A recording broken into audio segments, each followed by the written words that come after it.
from a skinny freshman to the most dominant player in college basketball. In his first season in Maryland, young Len Bias shot 48% from the field, averaging 7.1 points and 4.2 rebounds in 24 minutes of play, which wasn't necessarily bad as a freshman, but it wasn't exactly great either. However, Bias had an excellent work ethic and had trained hard in the offseason. Strength training, ballet lessons for balance, and dribbling with a blindfold for better handles. Len was doing everything to get better. It paid off, and in his sophomore year, he was already averaging 15.3 points per game on 57% shooting. Standing at 6'8" and with 220 pounds of pure muscle, Bias developed into one of the most athletic players in the NCAA. He was fast, explosive, and he was dunking as if he was jumping from a trampoline.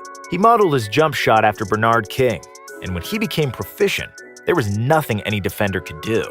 Bias would either go around you, shoot over you, or run through you with Shawn Kemp-like aggression.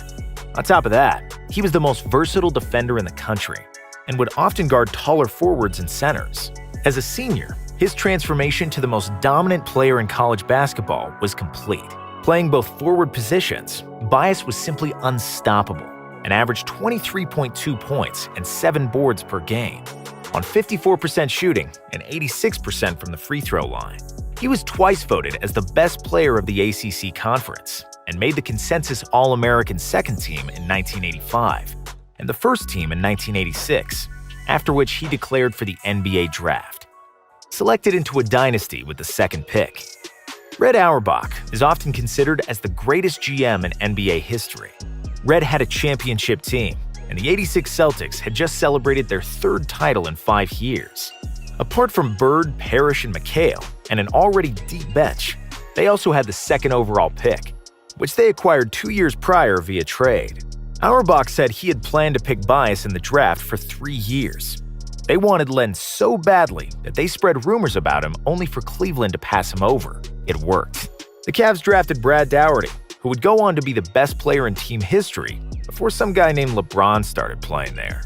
That left the Celtics with Bias, and everybody thought that the Celtics are going to be unbeatable, because it just doesn't happen that the current champions draft the most dominant college player a week after they won the title. Little did everybody know that dynasty dreams would live for only 2 days. From the moment David Stern said Len Bias was the second pick, to the time his friend maniacally repeated his name to a 911 operator. Last 48 hours. As the draft approached, Bias was starting to feel a lot of pressure. Everybody knew he was going to get picked in the top 3 and become a millionaire. Suspicious types began to move around him, according to the people he had been hanging out with then. Bias dealt with that pressure by going out and staying up late in clubs, things he dreaded just a couple of years before. The draft was in New York on June 17, 1986. A day later, Bias went with his father to Boston to sign a contract and begin negotiations with Reebok in a $3 million sponsorship deal. Reebok saw how Michael Jordan propelled Nike to a global brand and hoped to achieve the same with Len.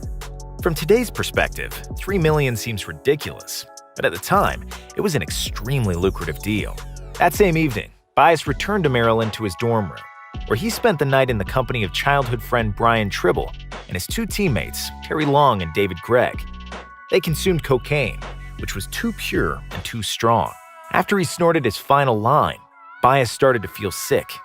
He began to stumble, then lay back to bed, where he suffered a series of heart attacks. At 6:30 a.m., Brian Tribble called 911.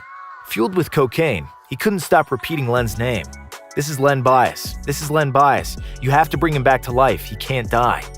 Paramedics showed up at 6:50 a.m. and found Bias unconscious and not breathing. Attempts at resuscitation failed, and he was taken to the hospital where he was given all possible medication, but nothing worked. In the last effort, they implanted a pacemaker in his heart, but it was too late. Leonard Bias was pronounced dead at 8:55 a.m. Legacy and Jordan comparisons. Bias's death sent shockwaves around the whole basketball world and beyond. Pablo Escobar and Cali Cartel were earning billions selling blow to America, and sports stars were not immune to their product. Seeing an athlete as strong as Bias succumb to cocaine and die from it, the war on drugs in the States came in full effect. The NBA also changed, and the firm no drug policy was instituted, and many players from the era were banned for cocaine use. Generations that came after Bias were brought up on stories about it and the devastating effects of narcotics. Scouts and managers started paying much more attention to the lives of the players off the field, rather than just their performance. In some twisted way, the loss of one of the greatest basketball talents changed the NBA for the better and saved many lives. 4 days after his death, 11,000 people gathered at Len's funeral, and they all wondered what we are wondering now: what could have been, and what if Bias played in the league?